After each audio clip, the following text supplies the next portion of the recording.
Welcome to the third episode of Build Back Liberal. This time I'm joined by the leader of the Vale of Whitehorse Council, Councillor Emily Smith. Hello. Hi there. Could you tell us, firstly, where on earth is Vale of Whitehorse and who you are? Sure, yeah. So the Vale of Whitehorse is in Oxfordshire. We are between Oxford City and Swindon. So we're quite a rural district within Oxfordshire, which is quite a rural county as well. And sort of tell us a bit about yourself. Like, how did you become a Liberal Democrat? Sort of, what's your story? So how did I become a Liberal Democrat? I've been a party member since I could vote, so quite a long time ago now. But I wasn't particularly active. I was a kind of quiet member, maybe did a bit of telling or something, but a long time ago. And then I got involved through community activism, really. So I got involved locally in a campaign to get a skate park reopened that had been vandalised and then closed down by the local parish council. And there were some young people that really wanted it opened again, and I kind of ended up kind of getting involved, partly I think because I worked in the youth service, or within the youth service at the county council at the time, so I kind of knew a bit about working with young people and who they needed to talk to and those kind of things. So I kind of got involved in that, and then I kind of got to know our local district council candidate and offered to deliver her some leaflets. She got elected as our local councillor, and then persuaded me to stand for parish council, and then I kind of got the bug and it went from there. So I did parish council for a while, then I became a district councillor, then I stood for county council, then I became our group leader at district, and then last May, so 2019, we took control of the Vale of Whitehorse. So we have 30 councillors now, a pretty substantial majority. So yeah, a very healthy Lib Dem run council now.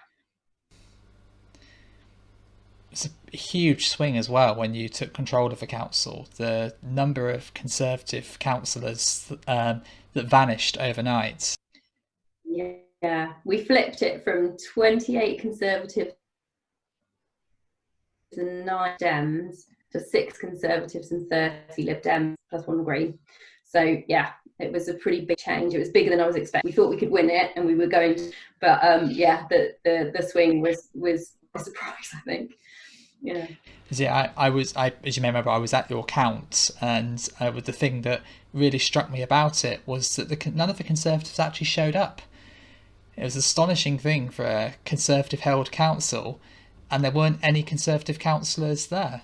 Yeah, there were a few there, but not very many. Not very many. And there was a few of our paper candidates who weren't there either. So that was that was quite interesting in our first group meeting to meet some of our new councillors for the first time. But no, it's been great. We've got a lot of new councillors. We've got, some who've been councillors in the past or councillors who were with us in opposition, but we've got a lot of new councillors. I think we've got some fantastic people, actually. I think I'm really, really lucky with my group. We've got some really, really good, enthusiastic, knowledgeable people. But obviously the first year and a half has been quite, although they're brilliant, it's, a lot of them have never been councillors before. So trying to sort of support them into the role and learning what you do as a district councillor and how local government works and things like that. It's been quite interesting, but I always say give yourself a year. Once you've given yourself a year, you should be okay. So yeah, we're still here. It's 18 months in, so all going well. So I think we'll come to how COVID has impacted on things. But in general, what does it mean to be the leader of a Liberal Democrat run council? Why is that important? What is that enabling you to do? It's really positive in many, many ways. It can be frustrating as well. But it's really great to be able to see the things that we complained about in opposition and then we campaigned on during the election actually starting to make their way into policy. And it's not a quick change. Local government doesn't change very quickly at all, so that can be frustrating. But it's really great to be able to see policies like we don't have any council housing at the moment, and that's something that we complained about for a long time.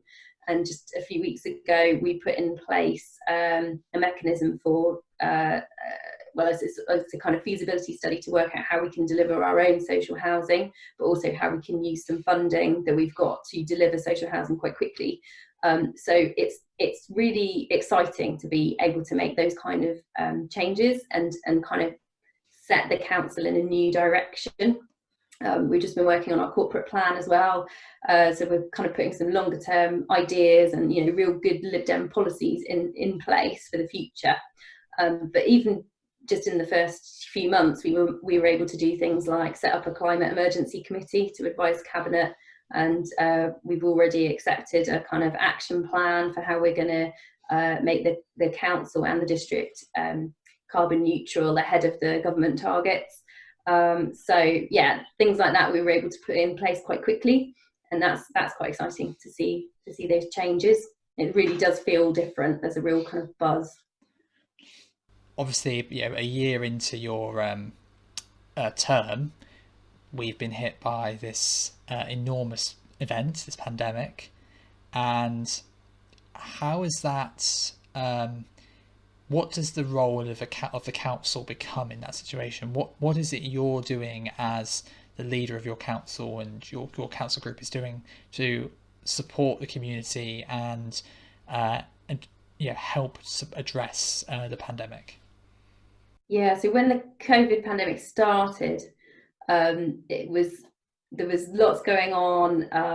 There was lots of positivity about the direction that the council was going in, and then suddenly it kind of had to be put on the back burner.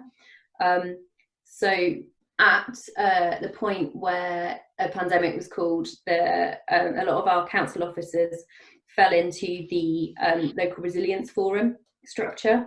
So we were part of the Thames Valley Local Resilience Forum, which reports into Cllr. So a lot of the time and the tasks that our officers were doing weren't being controlled by me anymore, by our council anymore. They were being directed more centrally. So that kind of flipped things. So we were in this kind of halfway. They were doing things because they had to, as directed by the Resilience Forum. But then there was also kind of some of the business as usual work that the council was doing as well, that we were kind of making decisions on. I suppose the main thing is the officer resource that took was absolutely huge, and we just didn't have the resource to do all the things we wanted to do. So Vale Whitehorse District Council, when we took over, the medium-term financial plan showed us running out of money within 4 years. So we were already quite tight in terms of budget, and also particularly in staff resource. So compared to some other councils, we're quite a low staff, low spend council. So when the COVID hit, the staff resource we did have obviously was prioritised onto the emergency response. So some of the things that they were working on, and still are working on, was building up community networks, so that we could get food parcels and things out to communities. Although there was a national scheme to deliver food parcels to people who were shielding, we found that it didn't work particularly well. So we were kind of filling in the gaps and picking up people who'd been falling through, and making sure that we had a really good grip on who the community groups were, offering them support and advice around sort of PPE and safety and things, and financial support if they needed it.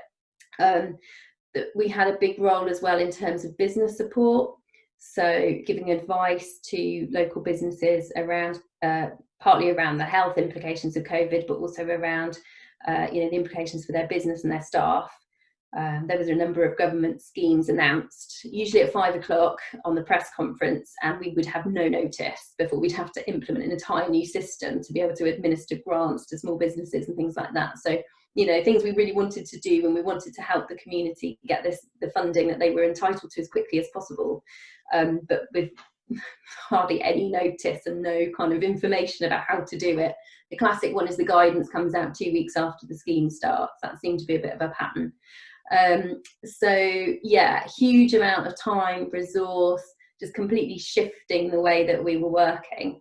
And then once all those systems were set up, and the lockdown started to ease a little bit, we were able to then kind of start returning to some of those policies and plans that we had in place before COVID and sort of try and pick some of those up. So it's been a bit of a roller coaster. So just as we're starting to kind of, get back into things like some of our climate policies and or housing policies sort of starting to rise up the agenda, obviously now we're in a situation where the cases of COVID are rising and we're looking at a similar pattern happening again. How did you come to be involved in Build Back Better? So I've known Layla for a long time. I'm her district councillor actually. And Neil Fawcett, who was involved in putting it together as well. So I'm not exactly sure how my name got onto the list, but they were looking for people to contribute to the community section. And David Boyle got in touch with me and asked if I'd sort of talk a bit about what was going on in the council during COVID. And seemed like a good idea. Seemed quite an interesting project to be involved in. So what was sort of your contribution? What was your chapter and section of the book about? So my section wasn't particularly radical in terms of policy ideas. It was more about a kind of reflection of what I'd learned through the COVID pandemic and how the council and the local community really stepped up, and how the government schemes and everything they tried to centralise just didn't really work. And it really shone a light, I think, on the way that local government can really make a difference. And if you kind of trust communities and support communities to do things for themselves, you get a much better outcome than if you try and centralise everything.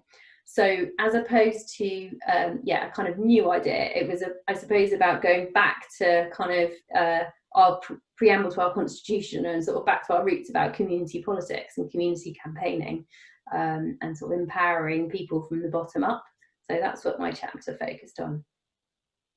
So in the chapter, you talk about the flexibility and nimbleness of how councils can respond to different challenges in their local community.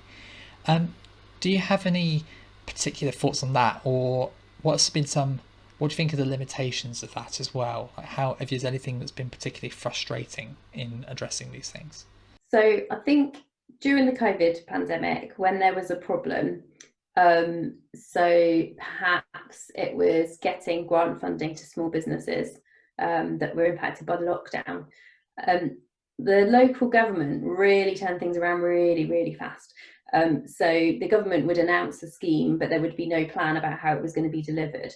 And local councils, each council in their own way, managed to get a scheme up and running, put the finance, the staff, whatever, into place as quickly as they could. So one of the things that we did was work quite closely with other councils in our local area to make sure that the schemes we were putting in place was kind of roughly consistent with them, and working with other Lib Dem councils as well to sort of find out how they were handling it. I think the main limitation that we've had through COVID, and it is kind of the COVID situation has amplified a wider issue, is around the funding and resource that local government have. So I think as a local government who are really rooted in their communities and with local people, local businesses, they really understand what's needed and how to get things done really quickly and efficiently. We know the right people to go to turn things around quickly. But the thing that has held us back, I think, is the funding and their access to resources, because local government has been underfunded, well, for a decade. It's been the funding has been cut and cut and cut. So we're kind of working at our kind of very low staffing levels and trying to keep everything ticking along, all our regular services. So when an emergency like this happens, there isn't as much kind of slack that we can use to fill the gaps. So that's probably the main limitation, is the kind of funding and resources in terms of staff resources to do things quicker. How would you have the Liberal Democrats, if we have power to change that, how would you have that sort of funding arrangement for councils adjusted so you'll be able to better respond to these situations? Yeah. So we've been waiting for a long time for a new funding settlement, where the government, basically take the funding that's available for local governments and redistribute it in the fairest way possible. That hasn't happened for a long time. It's long overdue, and that needs to happen, because some areas are quite far behind in terms of being able to raise their own tax income locally and things like that. We don't have, I think that what we need to do is centrally fund all the services that councils have to deliver. So there are services that are statutory that we have to do as kind of, bread and butter work that we do as a council. So things like providing homeless support and housing, a planning service, waste collection, those kind of key services that we always have to do and every council has to deliver. So I think that there needs to be a fair system nationally to distribute income to make sure those are covered for every council. And then after that, there's lots of discretionary services that we choose to do, and often they are the ones that are most important. So that was something I learned through COVID, was when money's tight, you tend to cut things that are not statutory. So the kind of community support, community enablement, some of the business support services, they've been cut back and back and back. Yet when COVID hit, those were the two services that we needed the most. But because we don't have grant income from government, we've been trying to fund our key services by raising money locally. So through things like building lots of homes, we got some money from New Homes Bonus, which is a national scheme to incentivise house building, which has now stopped, or it's about to stop. They keep extending it for 1 year at a time, but we're not sure what's going to come next. So we're in this kind of rock and a hard place, because we're not getting grants from government, we're not getting a fair settlement from government, so there's not enough in the pot to start with, yet we're restricted in how much money we can raise locally. For example, council tax, we can't put council tax up as much as we might feel we need to, because there's a cap of £5 a year, so we can't raise it more than £5 a year. I'm not keen on council tax because I think that it's a regressive tax. So locally we can get around that by raising council tax, but also increasing the number of people who are exempt from paying council tax or get council tax relief. And that's something that we've done since we've taken control, made it sort of increase the eligibility for council tax relief. So that's not ideal, but in the short term, I think we need more tax raising powers locally. That's a particularly interesting challenge for thinking about the future and long-term approach to how we fund local government. Different communities have very different needs, and the government's attitude has been councils should be pretty much self-sufficient in how they fund. They've been massively cutting back the central grant for many years, and it's been very much about councils should be funding themselves through council tax and other local revenue services. But the needs of a council like Vale of White Horse will be different than those of Oxford City, will be quite different to those of certain boroughs of London. I think one comparison that strikes me is that I live in Wandsworth, and a band D council tax in Wandsworth is, and D is sort of the median level, is £800 a year. Whereas in Newham, which is one of the poorer boroughs of London, it's £1,400 a year, so almost double, and it's nearly £2,000 a year in Lib Dem run Kingston. So you have these huge disparities in the rates of tax, whereas my borough has a lower demand for services than some of these others, and those communities least able to raise money are the ones most in need of strong social services, a provision of council housing, have the longest council house waiting lists. So I think there's a real challenge to Lib Dems and our embrace of localism in how we address that potential inequality that is built into the nature of local government and how we fund things. So what are your thoughts on that and what we can be doing to mitigate that in future? Yeah, it's a really tricky one, and like I say, the council tax increase is never a popular one, And so there is a huge disparity between different councils' approaches. So neighbouring Oxford City, I can't remember the exact figures, but it's something like, like double what it is in our district council. And that's because of political choices that have been made in the past. So the Conservatives used to run our council. They kept council tax very, very low, which is why our council tax income is low. But that means we don't have as much money to spend on services. So yeah, you're right, there's a huge disparity. I think we need to get the overall tax system working so that there is redistribution around the country to the areas that need it. So and getting that right is the challenge, I think. And I'm not a tax expert, so I don't know what the answer is, but that's definitely the challenge, is how we make sure that everybody has the funding to deliver the basic services that they need, or that the government requires them even to deliver. And that has to be done centrally through fair funding settlements and redistribution of tax from the centre. But in terms of so that's one element of localism. But a lot of when I talk about kind of communities and local communities having power over what happens to them and in their areas, it doesn't necessarily mean a lot of money. So a lot of it isn't so much about having the funding, it's about having the support and the structures and the approach of local government to encourage and empower and work with communities. So I think that, in terms of delivering basic services, then yes, we need the funding to do that. But then how those services look and how they're shaped and who our local councillors are and who are the people that are active in the community doesn't necessarily mean to need to be particularly expensive.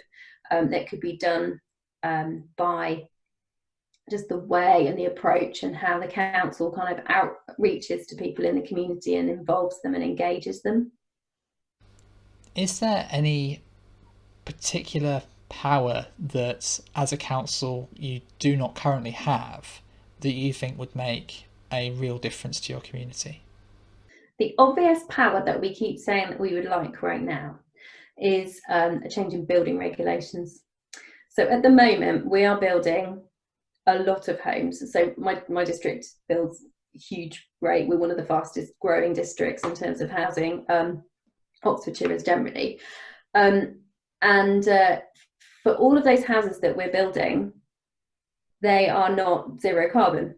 So we're in a climate emergency, yet we are building loads and loads of houses. And the numbers that we have to build are determined by sort of this kind of formula that was devised centrally by Oxfordshire. So we've given a number of homes that we have to build.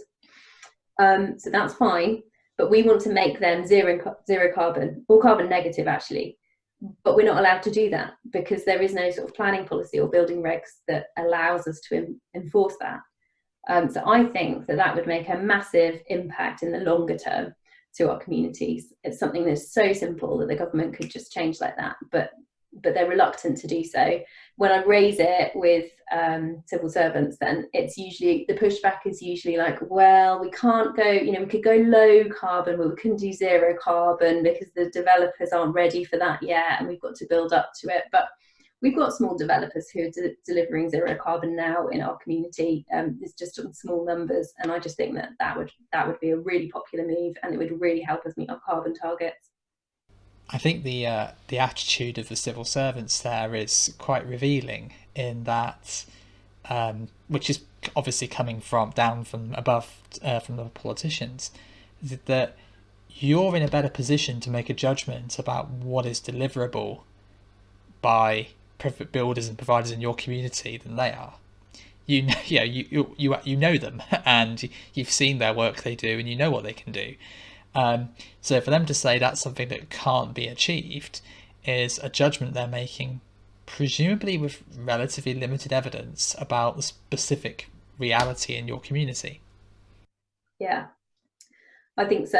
I think that there's a fear that if we increase the number of social homes or zero carbon homes or homes with more green space or whatever, that there's a kind of fear that developers won't build them and building rates will slow. But if there is a standard set that, right, we're doing it in this way and this is the rule, then the developers will have to find a way of building them in those ways. And yeah, it can be done. It's being done on a small scale, and I think the development industry is moving towards this.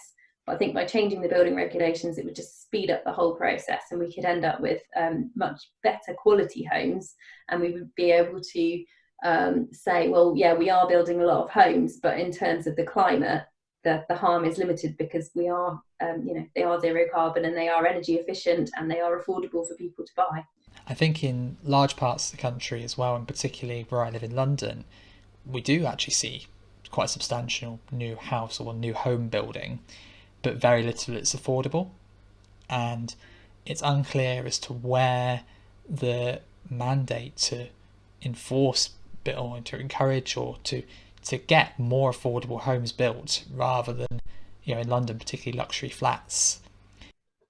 Yeah, the definition of affordable is an interesting one as well, because obviously the government definition is 80% of market rate, whereas in a lot of places, probably the majority of places in the UK, that is not affordable to people on a regular kind of average income, and definitely not below that. When we were in opposition, we did a piece of work via the scrutiny committee about what affordable would really mean. And the average house price in Oxfordshire, I think, is 420,000 now to buy. And basically our research showed that to be truly affordable, it would need to be 150,000. And you can build homes for 150,000. It's doable. I've spoken to developers who can do that. But it's kind of, the system is so weighted in favour of the large identikit developments, and there's always a pushback on how much affordable housing that the developers will build. So we have to do, in Vale Whitehorse, we have a 35% affordable, but affordable as in the government definition of affordable. And we don't do too badly on enforcing that. So I'm confident we could push that. But one of the main ways that we can do that and encourage it, I think, is by having council-owned housing again, and actually, interrupt the market and take some direct positive action to change the market by building our own homes and making sure that they are social rent and affordable rent. So looking ahead, what should the Liberal Democrats be doing or could be doing more of, in terms of whether that's to our policy or how we operate as a party, to better serve local communities in future? So one of the things the Liberal Democrats could be doing more of, I think, is really working on how we engage with people and bring people into the party on a local level. So I think that we need to support local parties to increase the diversity of local councillors and local activists, and try and bring new and more voices, different voices in. I think that there is I think there's a need. Layla spoke in her election campaign a lot, actually, about sort of training for local parties on diversity and sort of support for them to encourage new people to get involved. And I think that's absolutely vital. I just think having diverse activists and councillors and candidates who can really represent their communities and who are really embedded in the communities is really, really important. And it's that whole idea of kind of bottom-up community campaigning. And to me, that's what the Liberal Democrats are all about, really. That's why I do it. That's why I'm involved. And I also think that we really need to celebrate and promote the work of Lib Dem councils more. I think that there's some absolutely amazing people running councils now, multi-million-pound budgets, delivering Liberal Democrat policies right now, today, and probably most party members have never heard of them. I've got to know them more because now I am a council leader, but people who've been around for years, who've really helped me and supported me, and have just do some amazing work that I'm learning so much from. And I just think that the party needs to shout about them, because we are in government and we are delivering Liberal Democrat policies more, and we need to find ways of promoting that and learning from it and sharing that and being more proud of it, actually. Speaking of power to change the communities, are we going to win control of Oxfordshire County Council when it comes up? Oh yeah, no, I've yeah, no, Oxfordshire is really interesting, the county council, because it's really finely balanced. I am confident it won't be blue after May. Whether the Liberal Democrats would be in complete control, I don't know, but you know, we'll aim for that. I think we've got, you know, we've got a good chance of being in control in some shape or form at Oxfordshire, and that would really be fantastic. It'd be fascinating for a whole area of the country, which, well, where David Cameron used to be an MP, and that is sort of, I guess, many people would imagine to be a sort of a more traditionally conservative home counties area, is already and is on its way to even more be run by progressives, whether that's Liberal Democrats, Greens in some parts of the county, and Labour in the city, which would be a really interesting dynamic to see. So everyone I'm interviewing in this period, I'm asking this question of, because it seems very strange to ignore completely. Right now, the US election is 2 and a bit weeks away. I think it's 20 days actually, so it's maybe nearly 3. And we could talk, anyone could talk for hours about that because it is the biggest political event in the world that's happening right now. But what I'm asking is for one thing that you've seen or one thought or idea you've had, then, or maybe a lesson that we can take away from what's happening over there, and that we as Liberal Democrats or as the UK need to understand about what's happening. It's a really interesting one because I'm so busy with council work. I'm not as up to speed with so much of the detail as a lot of people are around the election in the US.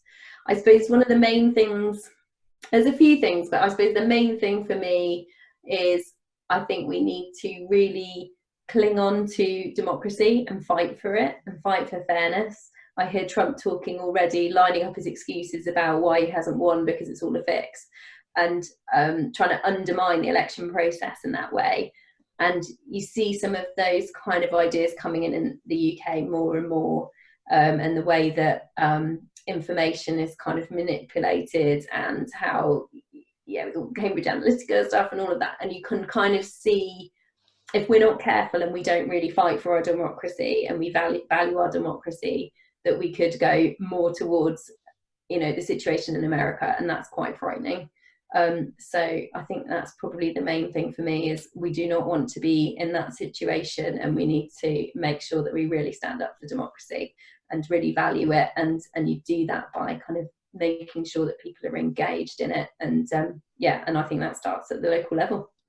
Thank you so very much. I've really enjoyed that. That's all right. Thank you for inviting me to come and speak to you. Thank you for listening to Build Back Liberal. Please comment below with any questions you may have or any thoughts for the future of the series.